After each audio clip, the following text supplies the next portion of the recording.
Est-ce que nous pouvons retourner au pays un jour et se reposer?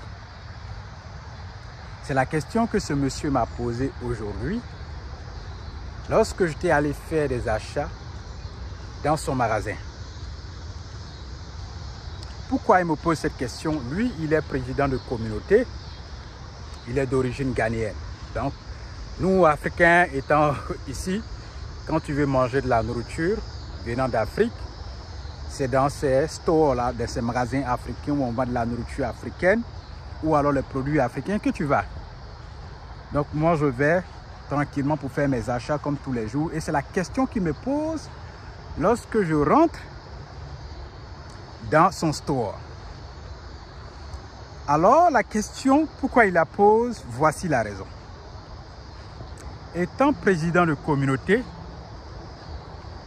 il vient de perdre un compatriote. Parce que quand tu es président de communauté, tu as des personnes que tu gères.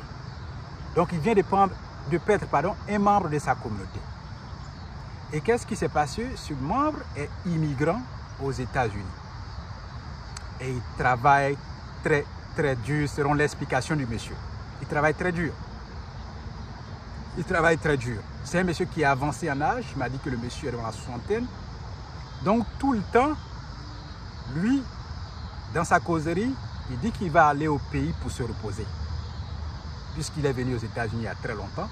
Donc, son ambition, son objectif clé, c'est de pouvoir aller au pays et se reposer, au Ghana bien sûr. Il a 2 boulots.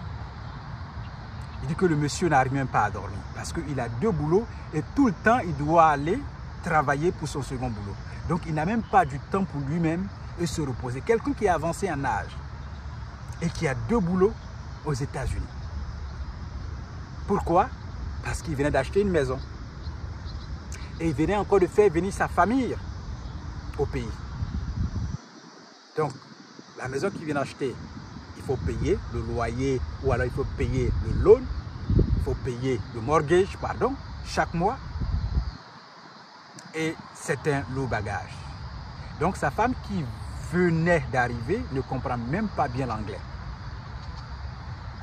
Tantôt, le monsieur m'a expliqué qu'il est malade, il se repose, ça ne va pas bien dans son corps, mais il est tout le temps prêt à aller au travail, travailler dur, revenir pour prendre bien soin de sa famille et aussi de payer ses billes, payer ses dépenses.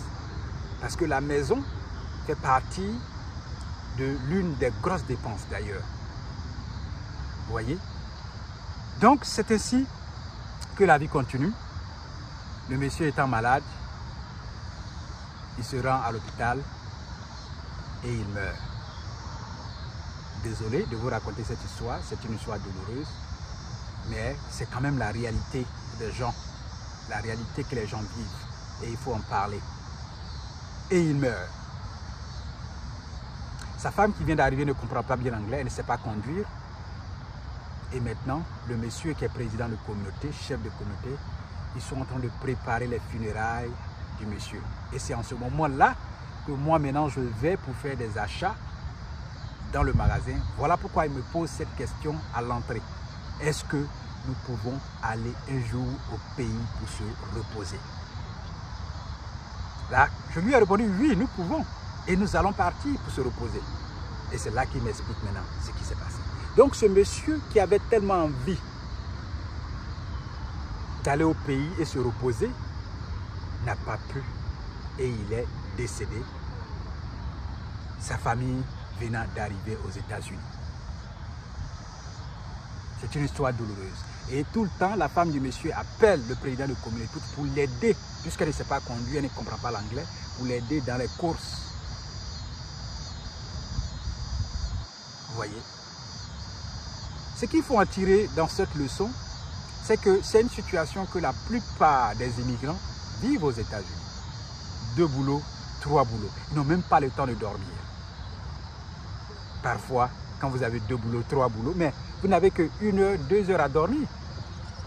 Et vous devez venir et puis retourner au travail le lendemain. Et vous allez passer sur ces boulots-là. Vous n'avez pas le temps pour vous-même. Pourquoi tout cela? si on ne peut pas se reposer un jour? À quoi ça va aboutir? Effectivement, ce n'est pas une accusation, mais c'est la situation réelle que les gens vivent, que je suis en train de vous expliquer. Et pour ce monsieur, malheureusement, son objectif, son ambition de retourner au pays, se reposer auprès des siens, n'a pas eu lieu et il est décédé. Dommage pour sa famille, sincères condoléances à sa famille, mais c'est la situation réelle. C'est la situation réelle des gens. Et c'est très, très, très douloureux quand j'ai entendu cette histoire. Travailler dur n'est pas souvent la solution. Travailler dur n'est pas souvent la solution. Le plus souvent, les gens travaillent dur parce qu'ils n'ont pas le choix. Parce que si vous venez, que vous n'avez pas étudié le système et que vous vous embourbez dans les crédits, mais vous allez travailler toute votre vie en train de rembourser des crédits et intérêts. Moi, je dirais aux gens qu'à partir d'un certain âge, c'est mon avis personnel, hein, à partir d'un certain âge, je ne connais pas votre objectif, mais je dirais que acheter une maison à partir d'un certain âge, ça ne doit plus être l'objectif premier d'un immigrant. Parce qu'une maison qui ne va jamais vous revenir. Si vous voulez savoir pourquoi la maison ne va pas vous revenir, mais quand vous finissez de payer la maison, vous devez payer les taxes. Et il y a des zones même où on augmente les taxes quand il y a des aménagements qui sont faits dans votre secteur. Et vous allez voir que ça va augmenter les taxes des maisons qui se trouvent dans le secteur. Donc une maison que vous allez acheter qui ne va pas vous revenir, pour moi, à partir d'un certain âge, un immigrant, l'objectif premier d'acheter une maison ne doit plus être son objectif premier. Il doit travailler de telle sorte qu'il puisse investir au pays et retourner se reposer. Parce qu'il n'y a pas de repos du tout, il faut que je vous dise. Il n'y a pas de repos. Là où nous sommes en Occident, aux États-Unis, il n'y a pas de repos. Il n'y a pas de repos. Quand vous venez, vous devez travailler. Il faut aussi aller à l'école. Mais souvent, l'argent même prend la tête que les gens ne pensent pas du côté études là. Puisqu'il y a des gens même qui ne savent même pas parler l'anglais. Ils pensent que si vous allez à l'école, vous pouvez parler l'anglais. Et tant que vous ne savez pas parler anglais, ce sera difficile pour vous de jongler de boulot en boulot. D'avoir des boulots aussi facilement. De laisser tel boulot et jumper aussi dans un autre boulot. Mieux payé. Ça vous donne plus de choix à faire. Et pour ce monsieur, ça s'est passé autrement. Il n'a pas pu aller au pays. Mon conseil, c'est que venir travailler, c'est bien. Ça va donner de l'argent. Ça va permettre d'engager un projet innovant au pays.